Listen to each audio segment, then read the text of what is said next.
Well, thank you, Tela. It's lovely to see you again. Thank you. So, you have a new project. Could you tell us a little bit about this project? And forgive me for my pronunciation. Perhaps you can tell us straight away what it's about and who the main figure is in this new project. Álvaro de Campos. Álvaro de Campos, now you correct my English because I don't know, how do you say heteronym? Heteronym? An heteronym, it's a character created by an artist that's not just, how do you say when... Like a persona. It's a persona. Yes. It's not a writer's name when you say he wrote under the name of da-da-da. No. He creates a character that has very specific features and personality and a life, and so he created several different characters, and he wrote poetry, Fernando Pessoa, as himself or as one of those characters, and the poetry written or prose, whatever was written by any one of those characters, would obey the personality he had created for that character specific.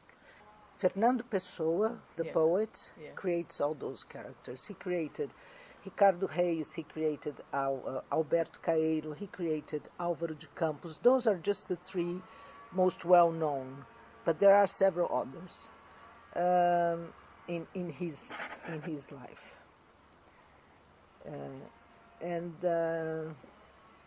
He was a very quiet man, apparently, but his mind was always bursting with creativity, so he had to explode to several fronts, I suppose. Álvaro de Campos is not only my personal favorite one, but it so happens that Fernando Pessoa invented that Álvaro de Campos was born in Tavira. So he makes this connection, very strong connection to this town. So that's why now, and he was born the 15th of October, 1890. So he would be 125 years this year. So that's what we are celebrating, the 125 years of Álvaro de Campos, of this character that he created.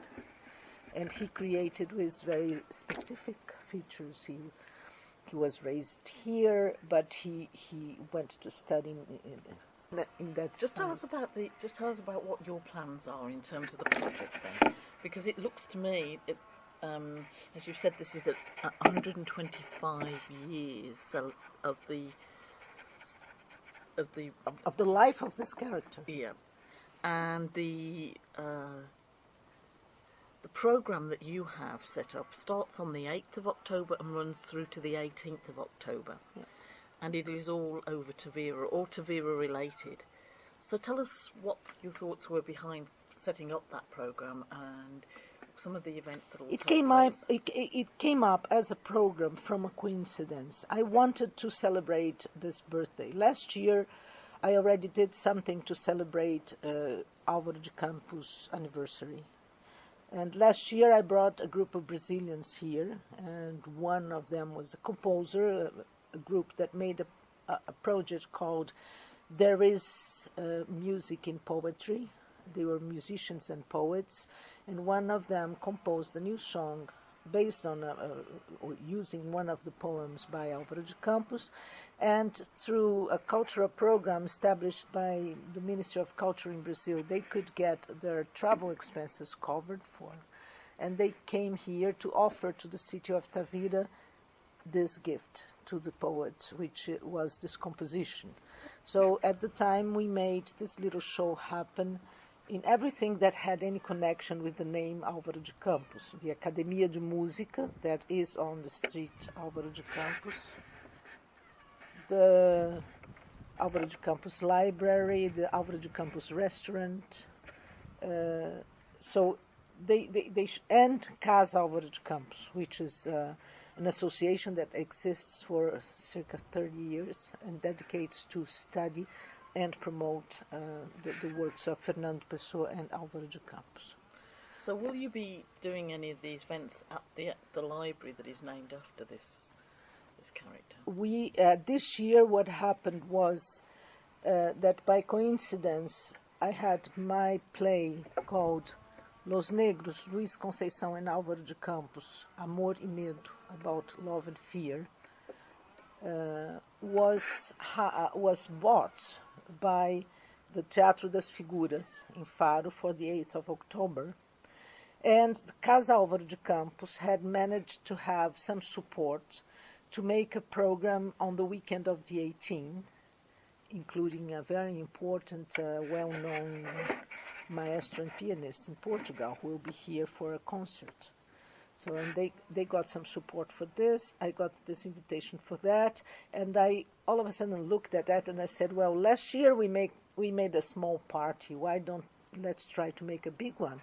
So I talked to Casa Álvaro de Campos. They were very glad to, of course, participate in something like this, and so we launched this idea to some associations and artists in town, and some of them answered. We just said, whoever would like to celebrate, you can just dedicate one program that you have at that time during this period, and we'll make a 10-day celebration starting the 8th and going to the 18th. Let's try to fill up those 10 days with a celebration, and his birthday is in the 15th, right in the middle. And so some people agreed to it, and the program started to compose itself, sort of. So the program opens with this performance in the evening, but since 2 in the afternoon, the exhibition called Tavira a retalho, Tavira in pieces,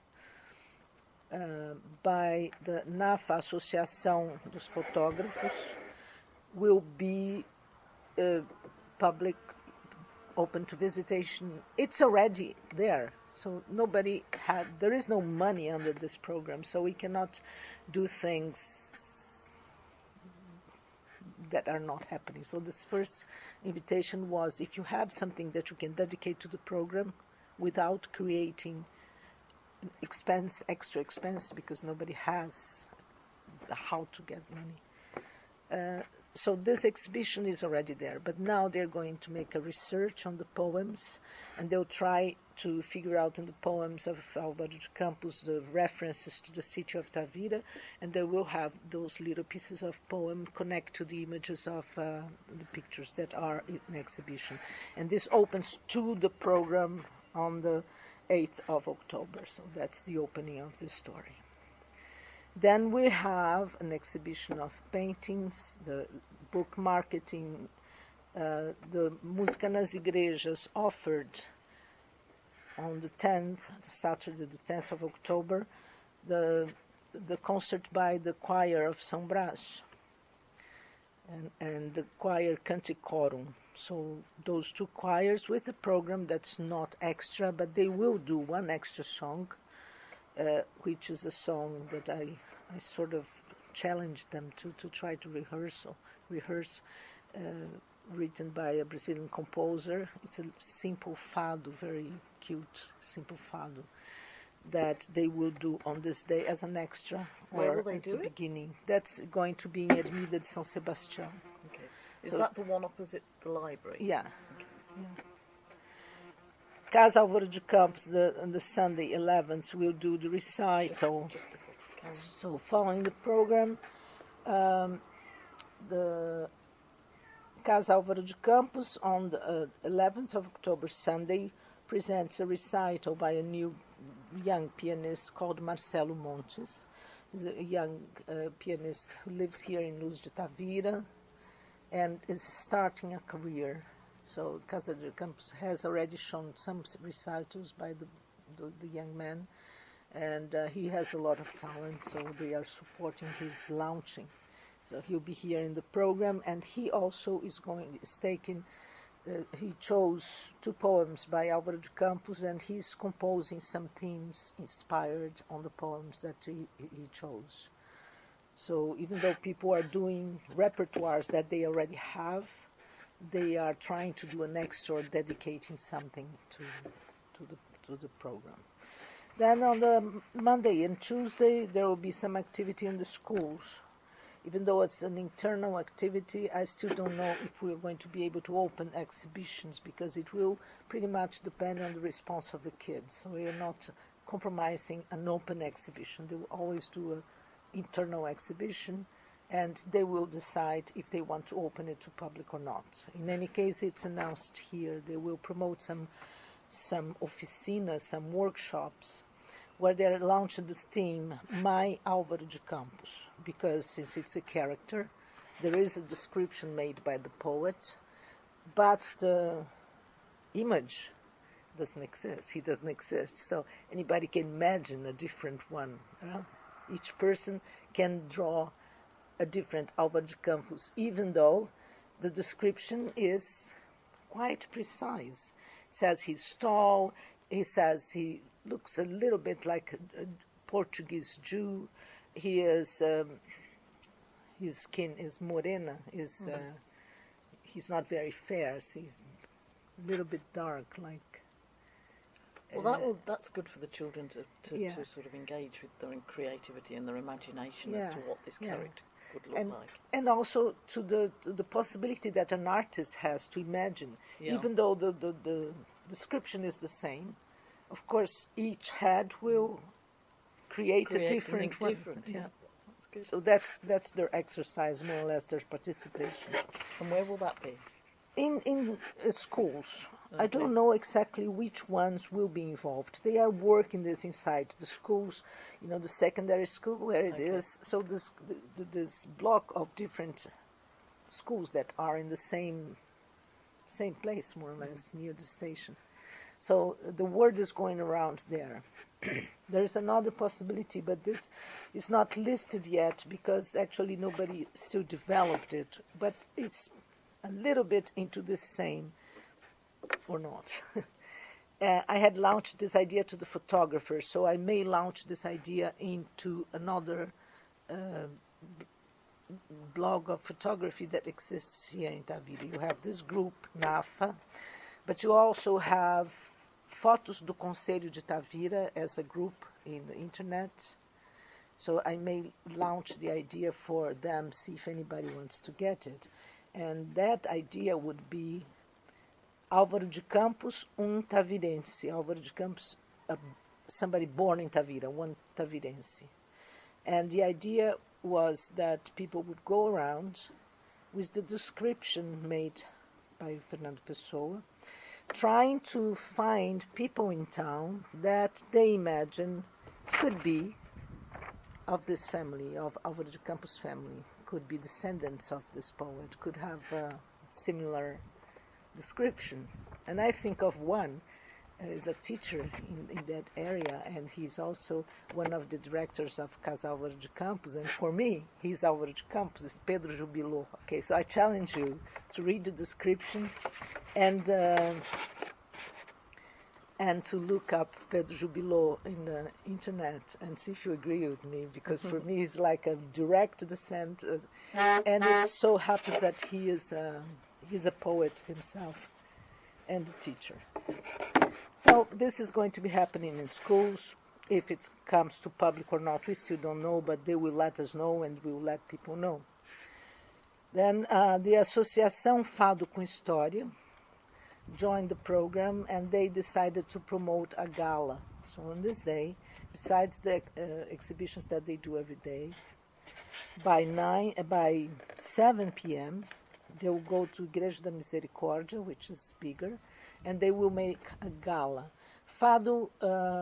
is that the church just right on the hill? Yeah. Just going up towards the castle? Yeah. Okay. You have Casa Álvaro de Campos in this corner, you have the church here, and you have the Casa do Fado com História right on the side, so they're at home.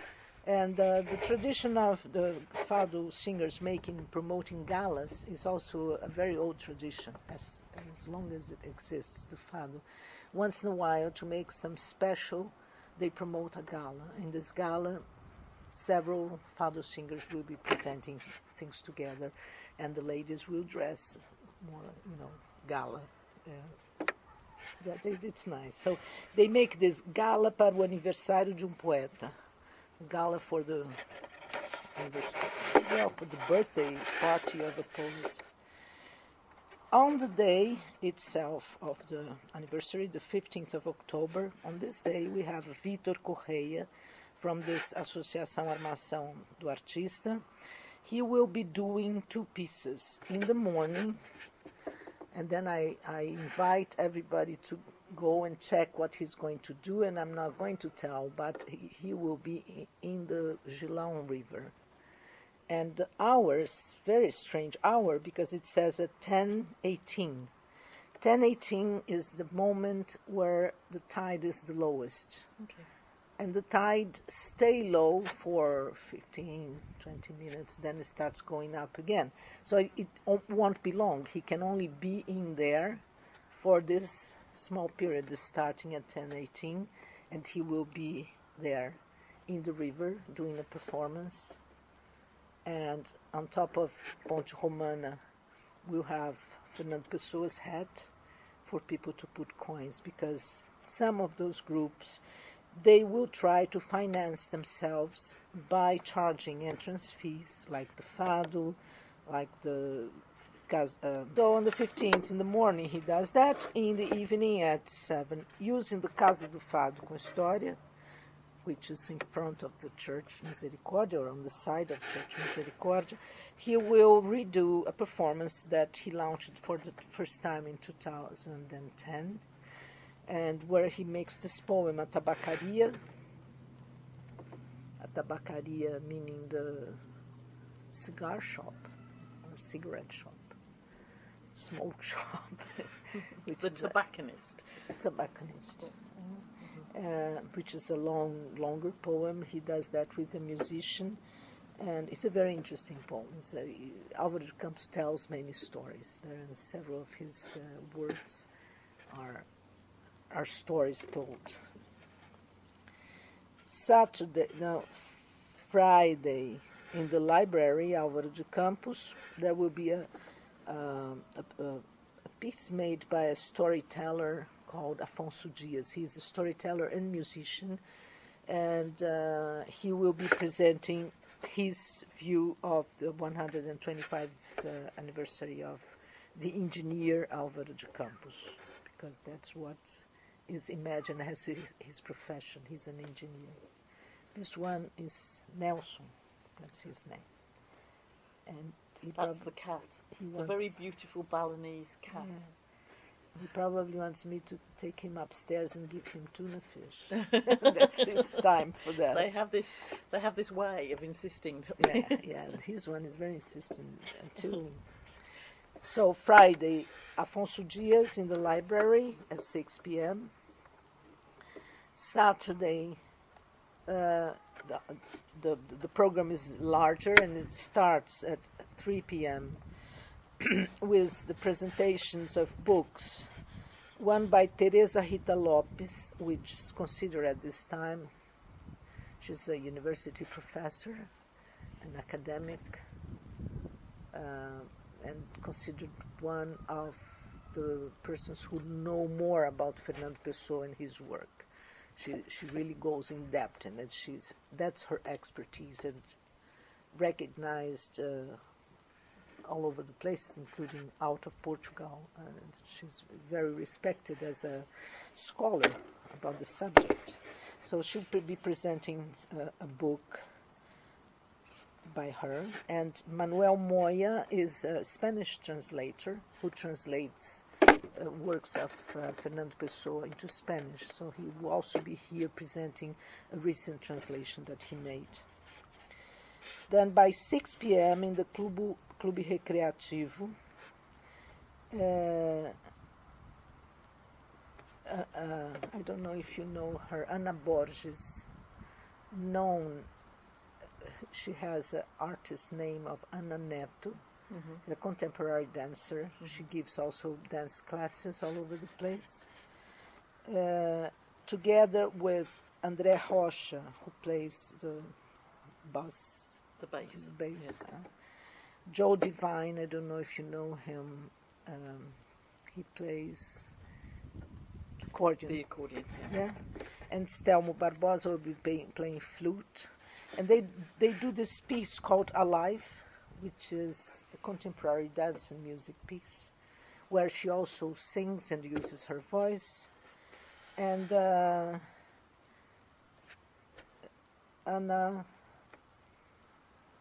I've seen this piece in the Hotel Villa Galé. She showed it there. And it's worth going to see. It's something very fresh and new and contemporary and surprises, because here we are so much used to not seeing anything contemporary that when you see something contemporary you say, wow, where am I in England? Where am I in Amsterdam? Where am I? Because here you only see traditional stuff, traditional music, traditional dance and folklore, and even the classical music that we see is old times classical music, traditional classical music.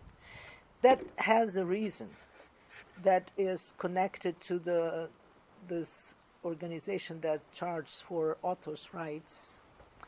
And they established, and they have support, legal support, and they establish values that they charge when anybody presents pieces that are contemporary, meaning they are not in public domain yet.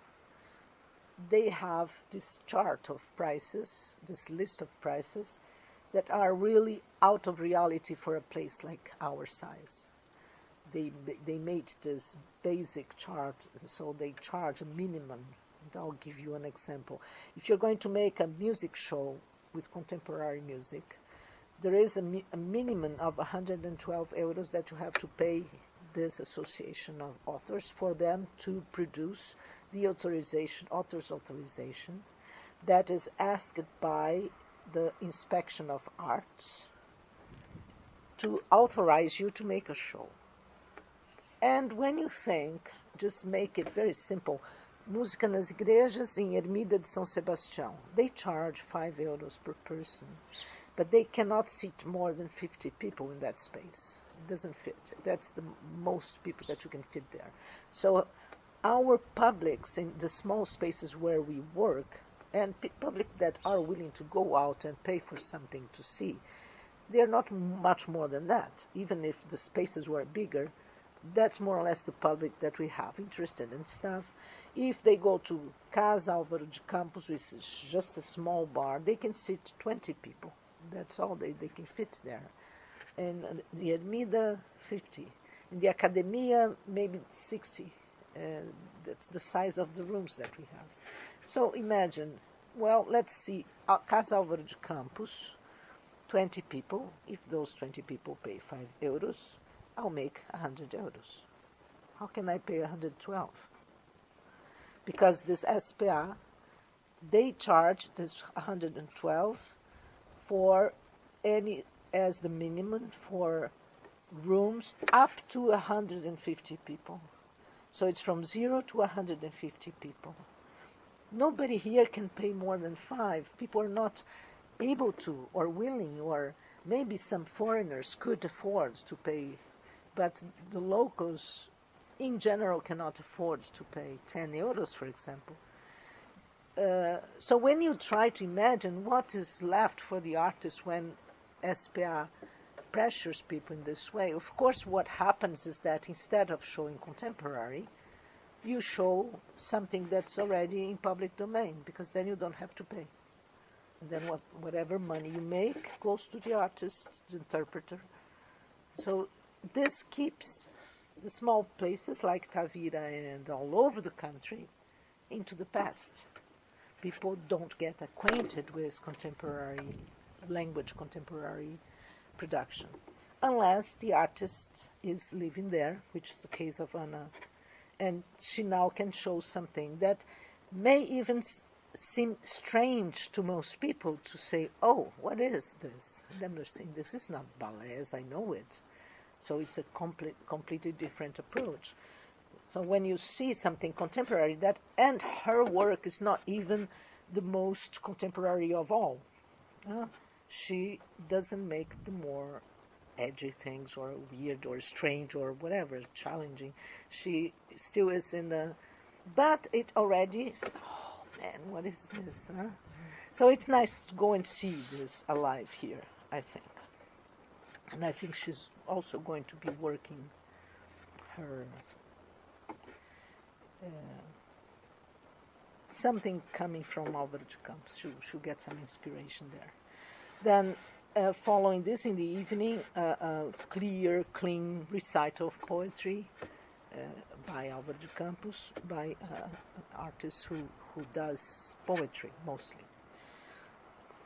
Sunday, there is this conference by 3 experts on the subject, and they make a program that they call Rescaldo de Orfeu. Orfeu was a magazine launched in the 1920s with the first modernist ideas in Portugal, and Fernando Pessoa was an activist of this magazine, Orfeu. This year in Lisbon, there was a big exhibition made about Orfeu where they recovered the first documents and the first paper and the first meetings that somebody took notes of, and there was this big exhibition about Orfeu, which didn't exist for too long. But in any case, they are sort of studying the subject they will be presenting there for us. And finally, on the 18th, this maestro, Antônio Vitorino de Almeida, he's a very well-known and respected pianist, who's also very popular because he used to have a program on TV. And when people get programs on TV, they become really very popular. So he made a big service to Portugal by bringing classical music into the large audiences of television. This doesn't exist for some time yet, but people still remember him more by his program, whoever had opportunity to see it. So so far we are going to charge entrance fees. The Câmara de Tavira is giving some support for this concert of Maestro Vitorino de Almeida. The Direção Regional de Cultura do Algarve gave some support for my place, so they are mentioned here. But I still don't have any support for the program, so we are going to make the money that we eventually make. So today when I launched the program, I put my email there and I said it's open to continue because Causa Álvaro de Campos, they will have some other things until the end of the month. So what is your email address, Tela? partilha.alternativa@gmail.com. Okay, I'll put that in the text. So When you see, and here we just put 2 lines of one of the a poem by him that talks about aniversário, his birthday. No tempo em que festejavam o dia dos meus anos, eu era feliz e ninguém estava morto. So we are going to use this as the time that my birthday was celebrated. I was very happy, nobody was dead. I think that's so cute. So, but he is somebody that never was. Yeah. So he cannot die. Have a birthday either. He lives as we remember him forever because he was never born. So that makes it easier. That's But good. he was born in Tavira in any case. So he is one of my favorites. And at this point in my life, and I worked with Álvaro de Campos and Fernando Pessoa as an actress in Brazil in the 70s. That's when I was introduced to the work of Fernando Pessoa and Álvaro de Campos. And I was always very much in love, and so much so that I created a whole piece here that had to do with this, not thinking about this anniversary, because that was done in December, last December. First presentation was in January, and we have been showing little bits here and there. But it's for me a consolation that I am at this point of my life living in the city where he was born, where this character was created. Because I moved here invited to come and work here, but in the end that was not true. There was no job for me, but I ended up staying here. But somehow my destiny brought me here to this place. And so I have this strong connection, which is very personal, but it's like many people have here and all over the place, because this character is perhaps the more like us everywhere.